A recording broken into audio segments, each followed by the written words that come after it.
Hi, welcome to Messier Mantra. I'm your host, Mike Messier. On this episode, we have a film director. His name is Brandon LaFluer.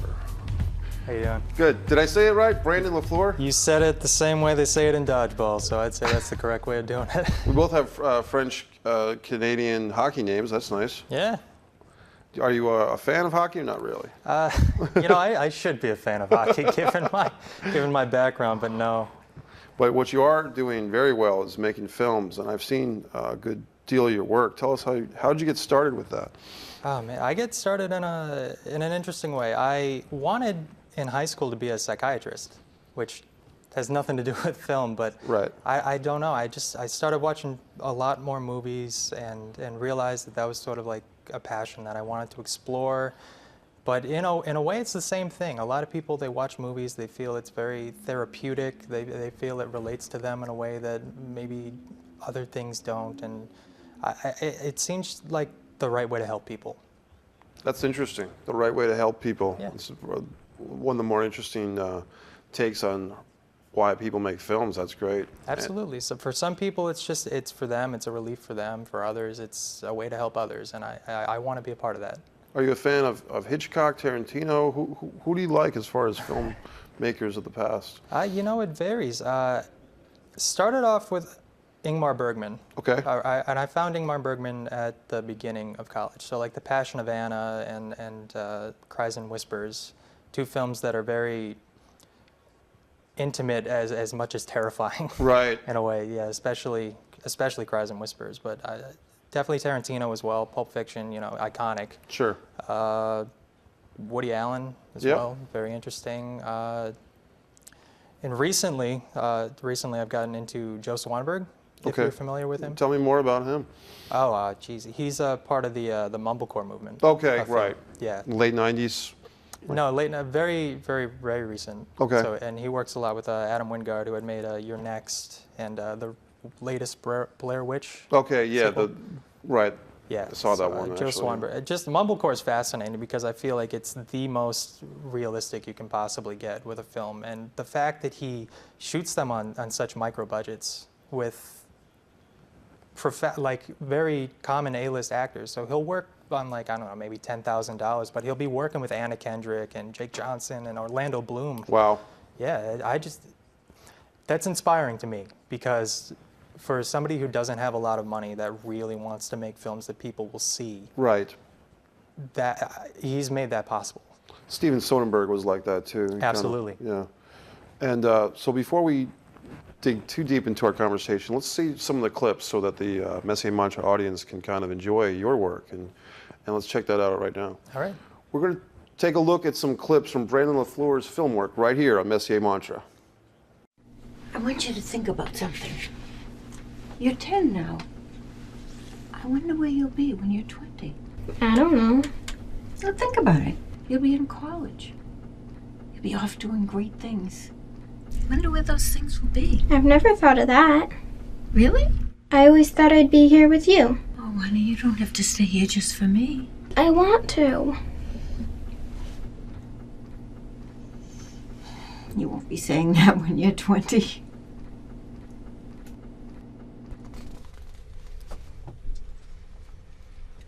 Happy birthday to me. Let's all bow our heads for a moment of reflection for Ruth.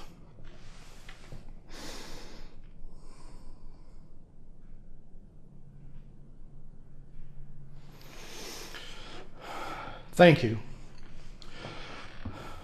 Ruth was an exemplary mom. She was a nurse for over 40 years. She was an amazing caregiver. I was never the healthiest kid, but she always knew how to take care of me. And I'll never forget her for that.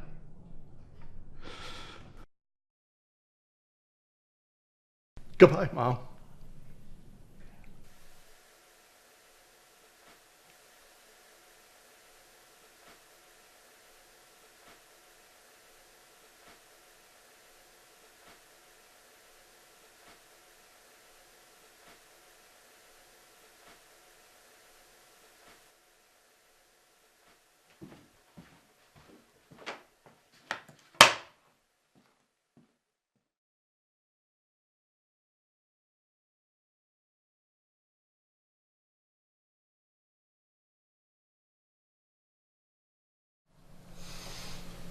please. Watch this.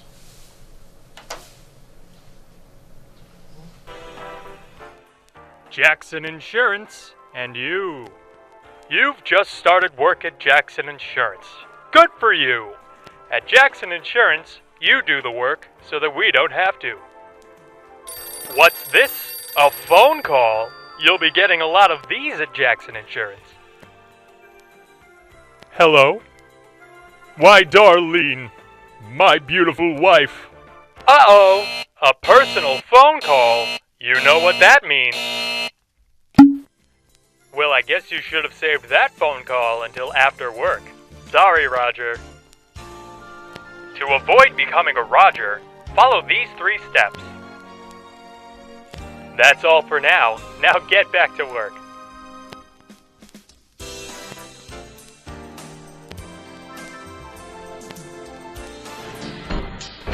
Do you understand now? That was me. Oh, did you see yourself in the events that just occurred on the office training video?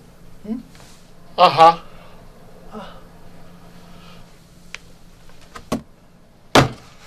I think you know what to do with this.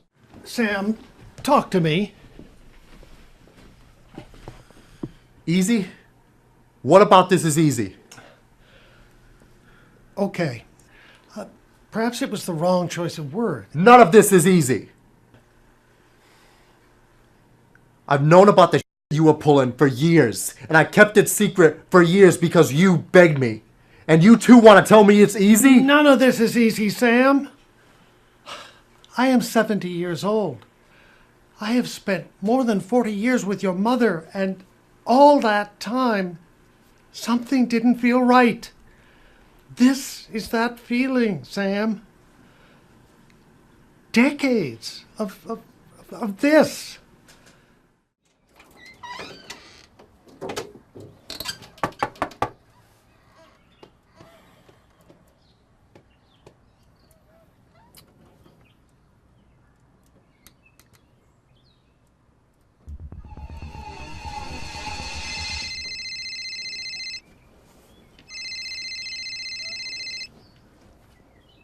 Hello?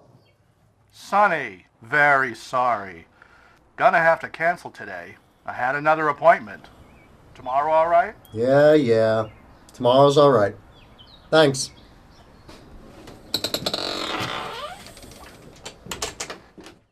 We're back on Messier Mantra. We just enjoyed some clips from films by my guest, Brandon La Fleur.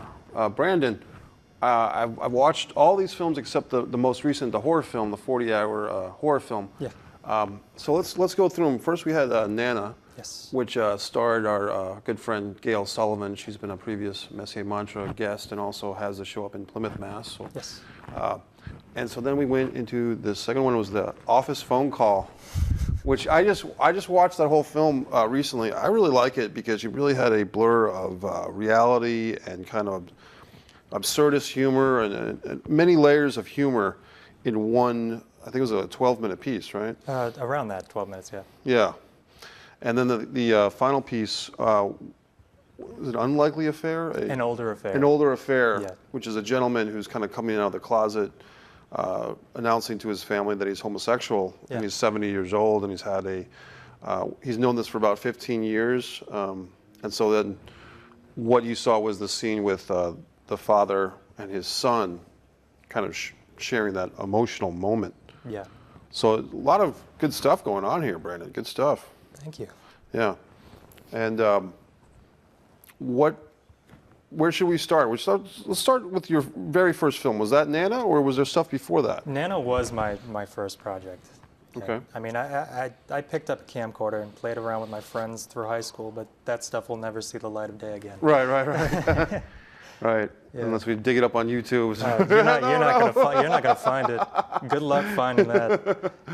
And so that was, what was that, 2 years ago, 3 years ago that you did That was the spring of 2016. Okay, so Yeah. not even that long ago. Not even long ago at all. And so was that a school assignment at the University of Rhode Island Film Department? Or? That was the University of Rhode Island's senior seminar in film media, so that's Film 495.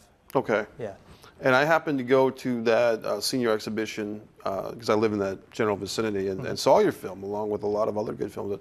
Yours really stood out for the emotional content. Tell me about that process that you had Gail and the other actors working with. Well, as I said before, I really wanted to get into psychiatry. I didn't end up pursuing it. I pursued film, and one of the interesting things that I have found is that I still write stories that deal with coping with grief.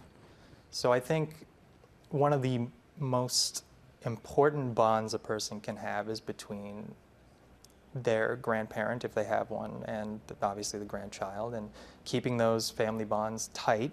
And I wanted to explore the story in which there was a broken link in that bond. So in Nana, that's Dimitra Papadinas's character, who plays the mother. And she puts the photograph down. We saw that. Yeah. She's an alcoholic, all right? She had a strained relationship with her mother. She abandoned her son because it got far too tough for her. And as we see, there's a very strong relationship between the grandson and the Nana, but there is that missing link that just keeps it from being whole. Right. Yeah, so it's, while Dimitri's character is not the main character, it's still her adventure to accepting her faults and trying to find, you know, that happy ending, no matter how hard. We had the Gail on the show who discussed that there is a growing populace of grandparents who are raising their kids, which, and Gail even talked about that there is foundations and groups, support groups for grandparents who are caught in the unlikely or unforeseen position of raising their children, their children's children, I should say. And that's very interesting, you know, because every once in a while you'd hear about that. Oh, such and such was raised by their grandparents, but people don't think, if they hear that type of story, that wow, that's a burden on someone who's in their 50s, 60s, 70s, 80s to raise a kid. Yeah. You know, after already raising a kid. You know, so is that a topic that's near to you, or you want to expand upon more in future films, or?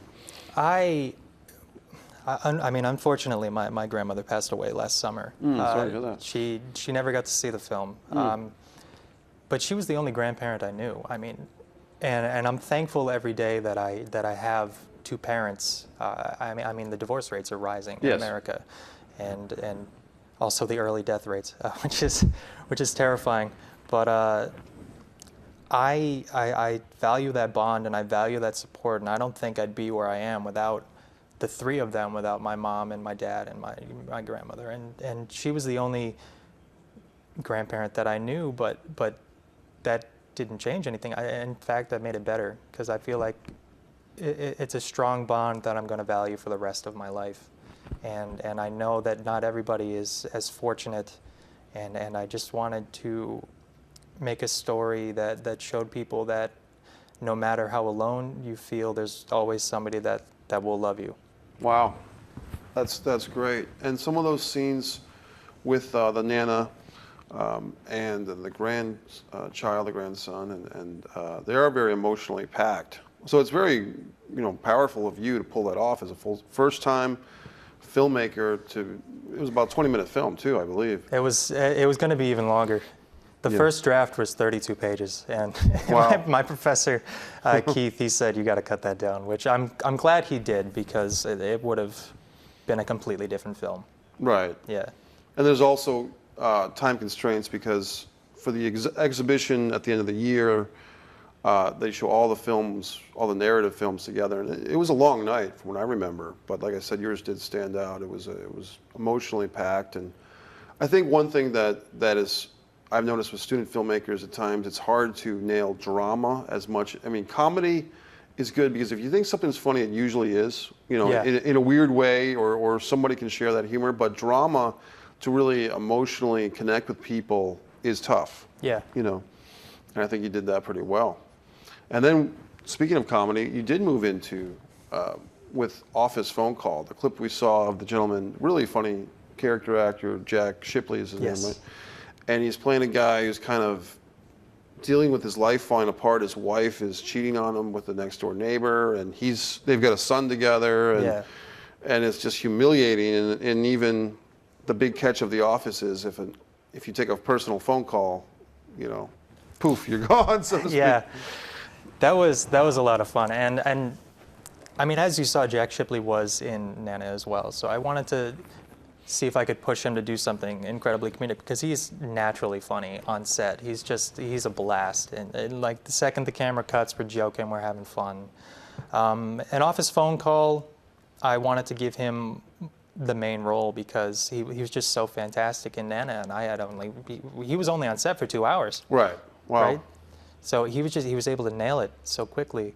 So An Office phone call has him playing Roger Mann, who's just a normal guy, and in every sense of the word, a likable guy. Right. In the most surreal world where no matter what he does, it's going to be his fault. Right. Yeah.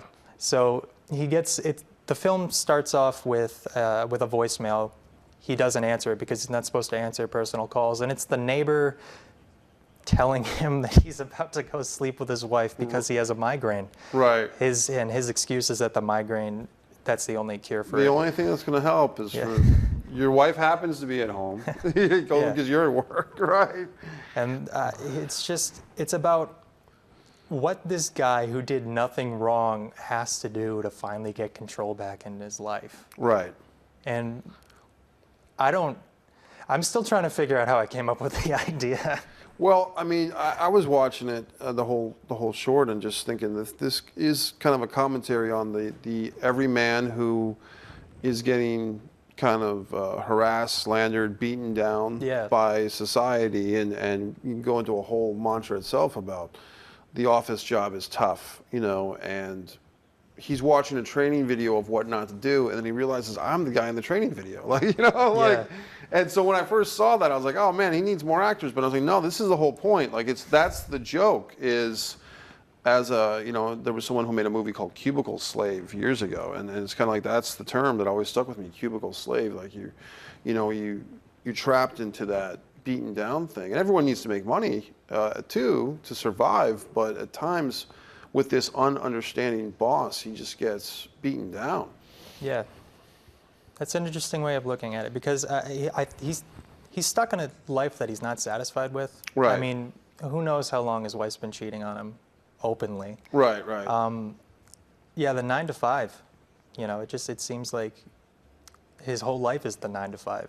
He leaves work and he's still stuck in that 9 to 5 mindset. So it's just a matter of, I guess, freeing himself, which I don't want to give away the ending, but it's not too good. Right. And you took some interesting turns with your comedy stylings, because there was a moment where he comes home and he's talking to his son, and his son was played perfectly by the young actor. That is my nephew. Oh, okay, he's good. that is Tyler Miles, and he is such an inspiration. He's only 11 years old, but he is wise beyond his years. Well, the kid's sitting there with a sad face, and he's basically saying that the neighbor who's basically sleeping with his mom, you know, he borrowed my blur. And I'm thinking, what? And when the guy comes out and he's, you know, suggested to be fully naked with a blur covering, you know, the nether regions. And so it's kind of like you as a filmmaker making a commentary on the characters are acknowledging the blur of, you know, censorship on the human anatomy, which is, you know, good for everybody's sake. But it's just kind of funny that the kid didn't lose the beat of the humor. Like, he didn't do a wink and smile. Like, they stole my blur, and he's still sad. And just a lot of funny stuff going on in that piece. Yeah, there's a lot of factors that go into that. It's still making it seem like a realistic world, right, while keeping it surreal, and for the most part, keeping it deadpanned. Right. Like, it's just like people just say exactly what they mean, and it just comes off as very standoffish and awkward. Yes. But that's where the comedy comes in. I think that's how it worked. That's how it worked, yeah. Because you would need the right actors to pull off that sensibility. And there was just a lot of funny things going on with that, and sad too, in a sense. It's comedically tragic, right? In a way, because I know this character did not deserve the life that he got, but it felt right. I guess it was funny. And is that a piece that you did office phone call for a class, or just for your own sense of doing it, or? That was also for a class, yeah. Okay, is that available online? Can people dig this movie up that we're talking about, or? Not yet. Okay, so hold it off on that. But Probably. I mean, I'm trying to get it out there by September. okay, cool. 'Cause I don't know. I'm trying to play around with it. Are you entering festivals for your work beyond? You know, do you do the Film Freeway thing where you enter festivals and stuff like that? I've thrown them out on Without a Box and Film Freeway. Film Freeway, right? Yeah, that's a good one. Yeah, yeah, because I think that there's definitely a place for your films in some of these film contests. Yeah, thank you. Yeah. We'll know by August if Okay. if they get screened. So yeah. Okay, and then the next one was going back to drama, An Older Affair. Once again with Gail as the wife, and tell me about that one. That An Older Affair is quietly comedic, you know, because I had gone on two far spectrums of the film. So we have like a pure drama and a pure absurd comedy. So An Older Affair was an attempt to just find the absurdities in modern romance, where somebody raised in this sort of greatest generation, as we're told, is finally able to come to terms with their sexuality, because we're getting there in the terms of being an accepting society when it comes to sexual acceptance. And I think there's a generation that's still kept in the dark because they were raised in some very discriminatory times. Right. Right. So I wanted to explore love, or alternative love for that matter, in that older generation. So that's Right. where that comes in. So we have two characters played by Gail Sullivan and Mark Davies, who was also in An Office Phone Call, who, I mean, genuinely love each other, but he knows the truth about his life. Right. He knows what his true sexuality is, but he doesn't want to be the cause of a broken home. Right. So he keeps it secret for years, but at the same time, that secret bubbles up, and it just it can tear the family apart. And it's interesting because the character, not to give away too much, but Gail's character kind of has an epiphany that she realizes that, 50 years earlier, she witnessed racism, and she kind of puts that onto her own feeling misled or slighted that her husband is going off with a man. And so she does make a revelation that she feels bad now because initially she felt more insulted that her husband was going off with a man rather than another woman, for instance. And so it's very timely that you kind of hit upon that nerve of, with Gail's character as the wife, who's not the focus of the film, but she definitely captivates in her scenes. Is it added insult, and should it be, or is it just human nature or whatever, to have your husband go off with a man as opposed to another woman? And so you really, in a 17-minute film, are hitting like a lot of hot buttons pretty quickly. Yeah. And the son's relationship with his father and all types of things. It's yeah, I mean, it was, I'm not going to say it wasn't tough. Right. There are so many ways that the film could have ended, like you were saying, if she had found out that he was with another woman, perhaps she would have just not forgiven him and life would have moved on. Or he could have realized the errors of his mistakes and maybe just wanted something new in his life. But that didn't feel real. Right. Right. So as you mentioned, there is her memory of racism. So in the film, she describes how on one of their first dates, when she had met his family for the first time, a black child had been stealing roses from a front garden, and she watched his father nearly beat him to death. Right.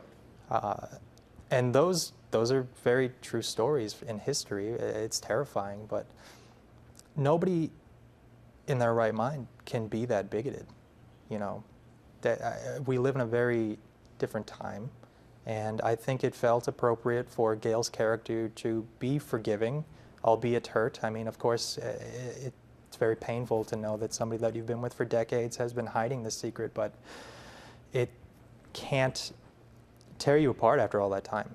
Right. You know, and we certainly need allies in this world, and I believe that Gail will be the proper ally for the events that occur after the film ends. I mean, that. And Gail's playing a character named Gail, too. Gail's just to playing a clarify. character Yeah, named Gail. I envisioned her for the character immediately. Yeah, there was a great scene where, hold on, not giving too much away, but the father says to the son, because they're talking about how to discuss this with the mom, you know, maybe you can tell her, you know, maybe it'd be easier if you tell her. And Yeah. you do a hard cut to mom at the kitchen sink with the water running very fast, and she's got this very angry, you know, expression on her face. And so, Yeah. kind of masterful editing. Were you your own editor on this piece, or did you have another editor? No, that was I call the team Alex Squared. It was two other students named Alex Berard and Alex Corey. Okay. This was actually the first film that I didn't edit. Okay. Yeah, so an office phone call and then I edited. I realized that I need to collaborate more often, you know, Right. learning from my mistakes. So their timing was perfect. Yeah, well, kudos to them because they have really sharp edit with the way that the water is coming from the sink to reinforce it. Maybe it's not going to be so easy to talk about mom. Yeah, About. that's where the comedy comes in. Yeah. I think finding the balance between comedy and drama is difficult. Right. You know, because how willing are people to take something seriously if they're going to laugh at certain scenes? Good point. Yeah. Good point. Well, we've actually, we're running out of time on this episode. We're going to have you on another episode to talk even deeper into your film work. Just have about 20 seconds. Anything you want to say real quick to the Messier Mantra audience? Yeah, no matter what path you choose in life, I mean, I keep saying, I wanted to be a psychiatrist. If you can find some creative outlet, that's the way to do it. You know, just never lose your imagination and never lose your sense of creativity, and who knows where you'll end up. All right, Brandon. Yeah. Great mantra. Thank you. Thank you. Thanks for watching this episode of Messier Mantra. We'll see you next time.